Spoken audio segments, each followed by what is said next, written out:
আজ এমন একটি শহরের কথা বলবো যেখানে সূর্য ডুবলেও পুরোপুরি রাত হয় না, যেখানে রাত যত গভীর হয় সেখানে আলোর ঝলক তত বেশি হয়।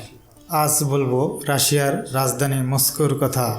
ইতিহাস, সংস্কৃতি, ঐতিহ্য, বর্ণিল স্থাপনের সংমিশ্রণে আবদ্ধ এই শহর পর্যটকদের এক মুহূর্তেই মুগ্ধ করে।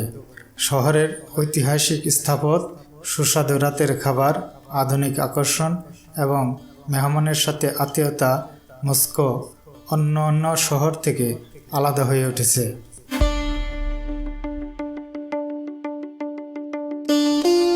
একলা চলো আজকের পর্বে জানব মস্কো শহরের নানা জানা অজানা তথ্য।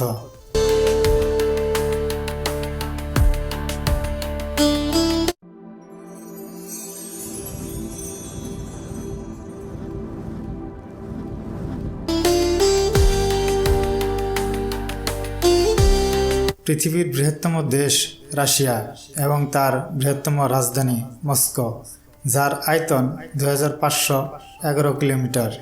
শহরটি এতই বড় যে যেখানে বাস করে প্রায় 1,24,00,000 জনসংখ্যার বেশি, আর তার চারপাশে মহানগরীতে বাস করে 2 কোটিরও বেশি জনসংখ্যা। মস্কো সর্বাধিক জনবহুল শহর। মস্কো শুধু রাশিয়ার রাজনৈতিক, প্রশাসনিক ও অর্থনৈতিক কেন্দ্রবিন্দু নয়, বরং রাশিয়ার দিক থেকে ঐতিহাসিক সংস্কৃতি বেশ গুরুত্বপূর্ণ। মস্কো লোকালয়টি প্রতিষ্ঠিত হয় 1147 সালে। মুস্তাজুকি এই শব্দ থেকে শহরের নামটি এসেছে বলে অনেকে মনে করেন। তৎকালীন মস্কোর তেমন গুরুত্ব ছিল না, কিন্তু সময়ের সাথে ভৌগোলিক কারণে শহরটি সমৃদ্ধ ও প্রতিপত্তি বৃদ্ধি পায়। মস্কো মসবা নদীর তীরে অবস্থিত। শহরের সীমানার মধ্য দিয়ে 49টি সেতু এবং বিভিন্ন নদী বিস্তৃত।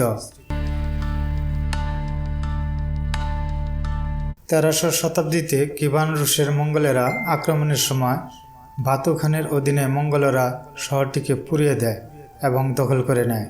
মঙ্গোলরা রাশিয়া দখল করে নিলেও মস্কো তখনও ধীরে ধীরে শক্তি সঞ্চয় করতে থাকে।